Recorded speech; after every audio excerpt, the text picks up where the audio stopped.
The New York Times is reporting that former President Biden told them that he had orally granted all the pardons and commutations issued at the end of his term, meaning he did not personally sign the official warrants for clemency.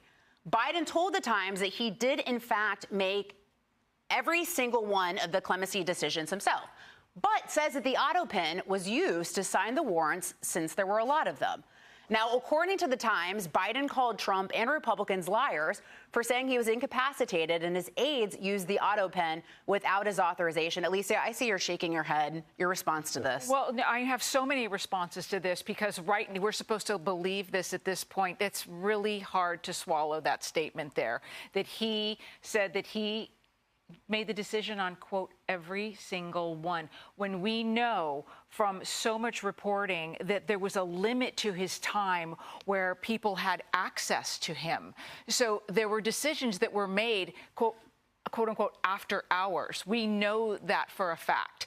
And so to say that it was every single one, I'm going to have to see the receipts on this one because, and this is the question before Congress right now. They're trying to figure it out. That's why we have a line of aides and staffers coming up to testify. Who knows what we'll find out, but it's an interesting statement. David can barely sit in his chair. You guys aren't seeing this at home. He's literally dying to get in here, David. You're both onto something American people need to pay attention. Time, math. How many commutations and pardons in one day, and how many hours would it take for him to do this individually? It strains incredulity. Remember Hillary Clinton said willing suspension of disbelief? Just do the math on what it would take for him to do that individually when he couldn't cognitively get through more than a few hours a day of work.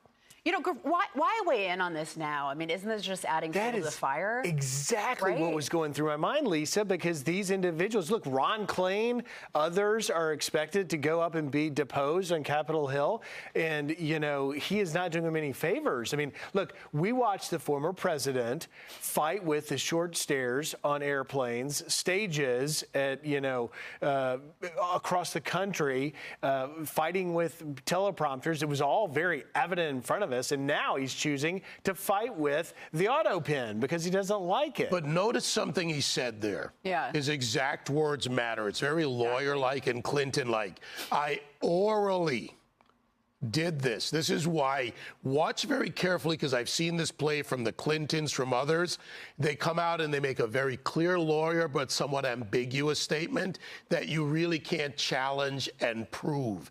Orally is a key word. By the way, as the journalist in me, so it's worth noting that the interview, we're told, from the New York Times was only about 10 minutes.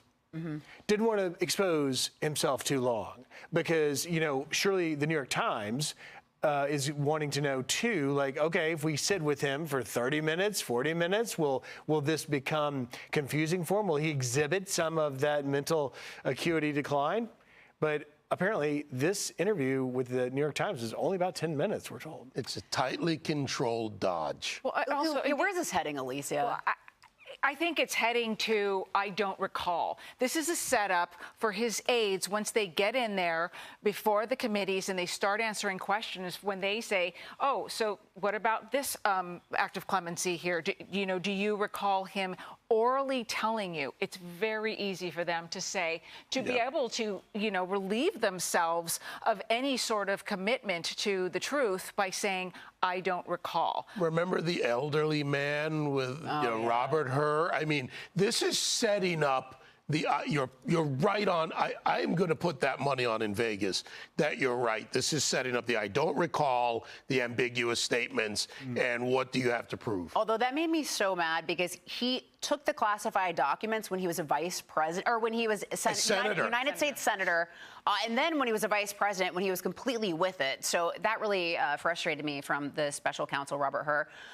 Griff, does this signal to you that someone's a little bit worried about these investigations that are taking place on Capitol Hill? Oh, you bet. You bet. What is the motivation? By someone, I mean Biden. And by the way, here, this is the sort of stuff I'm talking about, that out in Colorado Springs, it was all in full display, Lisa. But now, listen, I can understand and appreciate, particularly if Dr. Jill Biden or others that are close to the former president are worried about his legacy being tarnished. But at the same time, there is no motivation to speak directly to the New York Times about this matter when your former aides are going up under oath on Capitol Hill. And so I think I think Alicia is onto something. I think there's some sort of calculation here that tie the two together, but I don't think it's going to work out to at least the former president's end of maybe trying to convince people something other than what we all saw with our eyes. But they already know this. Yeah. The person who testifies, Jill Biden, the person who was always next to him, not just Ron Klain. And it's not what you allege, it's what you can prove. That's how they try to get away with it. Well, it certainly raises the stakes for the House Oversight Committee. Hey, Sean Hannity here. Hey, click here to subscribe to Fox News YouTube page and catch our hottest interviews and most compelling analysis. You will not get it anywhere else.